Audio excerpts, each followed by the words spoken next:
Мислите ли и вие дека така треба да изгледа ликот на денешниот припатник на безбедноста, на милиционерот? Да, токму на тоа мислим. А ве прашувам вас, Тања, затоа што сте студент на втора година на Факултетот за безбедност и општествена самозаштита. До сега полагавте 16 испити и сите 16 се чисти десетки. А затоа вас ве прашувам како треба да изгледа милиционерот денес. Па милиционерот денес треба да изгледа не како што некогаш изгледа. Всушност, далеку сме од мислењата дека милиционерот треба да биде само со физичка сила. Напротив, се повеќе со развојот на општеството, на сите сегменти на општеството, на економиката, на политиката, се развиваат и различни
шување.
хуманоста на милиционерот е многу голема и доаѓа во израз на повеќе места и во повеќе прилики.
Томе, кога возиш транспортерот низ Дупки, дали се плашиш?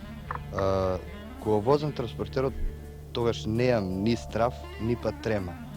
Страв неам. Прв пат кој имам влегувано во големи ровови, негде од 2 до 3 метра, се осеќа она страв, стегање на срцето, мислам. Али не страв онака, нормално. Мора човек малце да има трема во првите, а сега иначе немам никакви проблеми со стравот. Зашто сум уверен во возилото и со подолго тренирање со нив, немам страв со нив уопшто.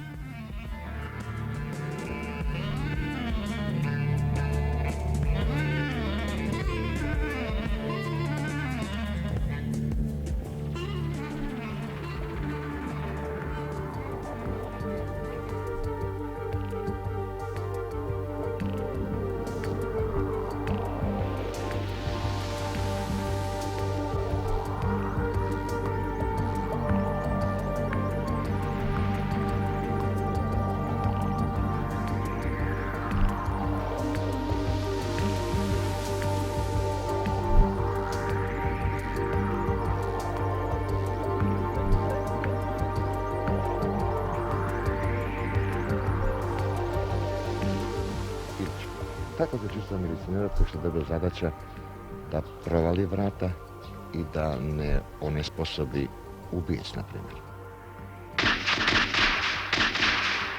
Милиционерот прво треба да биде психички и физички спремен за една таква задача. Тој треба да биде безбеден со она опрема кој што располага. Тоа се панцирни одела, панцирен шлем и други средства. Меѓутоа, лицето кое што се забарикадирало во просторијата, тоа е спремно да убива од различни побуди. Меѓутоа, милиционерот е тој кој што треба да води сметка да не убие, односно да најде начин да го онеспособи, ако треба и да пука. Меѓутоа, тоа е само во исклучителен случај кога веќе му е загрозен неговиот живот.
Станко, возиш на сите возила. Одлично стрелаш, меѓутоа изгледа дека слабости се боречките вештини. Зашто? Пред да дојдам во средното училиште за внатрешни работи, јас не познавав ништо од овие борелачки вештини. Не знаев што е карате, што е џудо, што е самоодбрана. Откога дојдов да учам во средното училиште за внатрешни работи, на часот, првиот час на стручно физичко образование не беше објаснето во врска со борелачките вештини. Така да јас земав една јака волја за да работам со тие вештини. И така да немаше скоро секоја вечер установавме слободни, имавме слободни активности и така да тренирав по 1 сат, по 2 секоја вечер. Кога завршив, јас имав добри успеси. Кога завршив средно училиште за внатрешни работи, на крајот јас бев изберен во најдобар спортиста. Сега исто вежбаш? Исто вежбам и сега продолжив и сега сум во работен однос исто. Само поретко тренирам, ради тоа што имам и други обавези. Меѓутоа се уште си одличен. Во Југославија? Во Југославија сум пласиран најдобар трет во Југославија по самоодбрана во Охрид 1981 година, во мај месец. Ти има ли равен во Македонија? Па во Македонија нема по самоодбрана, ми нема професија.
Franko, ako treba nakratko da kažeš, koji su должностите на милиционерите? Милиционерот во основа презема действија за заштита на поредокот утврден со уставот, заштита на животот и телото кај граѓаните, заштита на приватната и општествената имовина, заштита на чест и угледот на граѓаните, а со својот однос да влеваат сигурност кај граѓаните, односно превзема действија против сите оние кои сакаат на било кој начин да го невозможат нашиот самоуправен физички развиток, да го нарушат телесниот интегритет кај човекот, да посегнат на приватната и општествената имовина, да посегнат на чест и угледот на граѓаните и да створат несигурност кај нив.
Овластувањата по закон важат за секој милиционер, независно од тоа дали се наоѓаат на службена должност или не.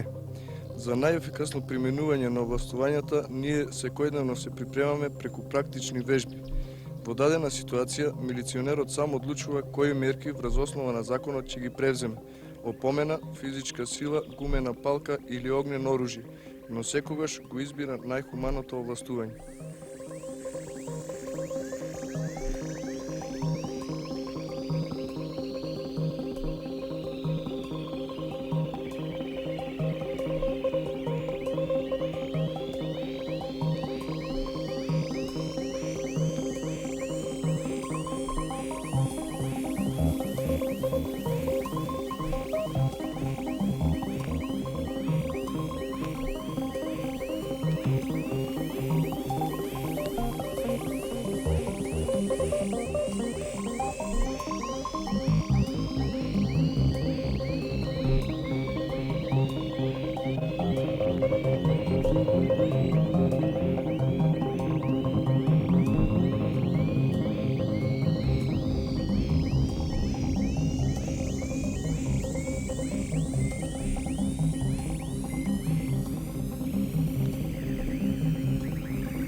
Вангел имате и опрема, најсовремени средства, прецизно оружје. Меѓутоа, тешко ли е да се биде милиционер? Не е лесно да се биде милиционер. Секој ден овде се тренира, се вежба, се пука и кога е времето за одмор, може баш тогаш ќе треба да се оди на интервенција.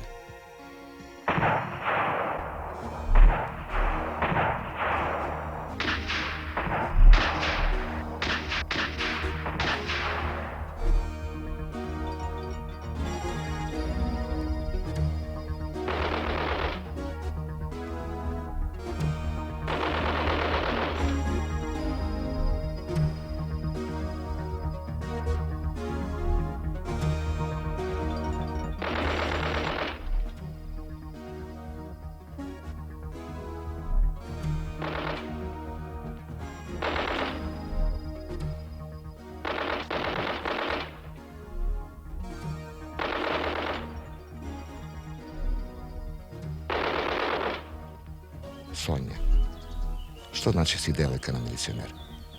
Па девојка на милиционер значи да имаш една чест и гордост.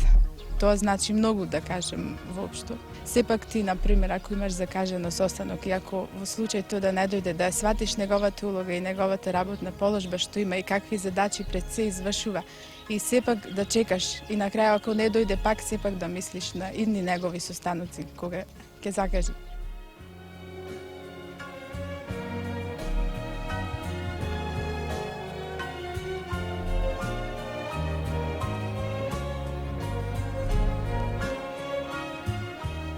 Ќе станам милиционер.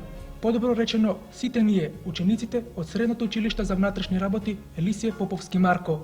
Ако ме прашате мене, зошто сум овде, јас ќе ви речам, поради љубовта кон овој позив и големата желба да станам милиционер.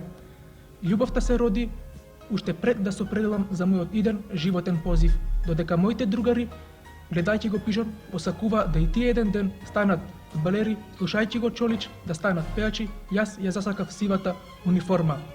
Моите идоли беа милиционерот од мојата населба, кој секојдневно поминуваше низ нашата улица и галејќи ме по главата ни советуваше да бидеме добри деца.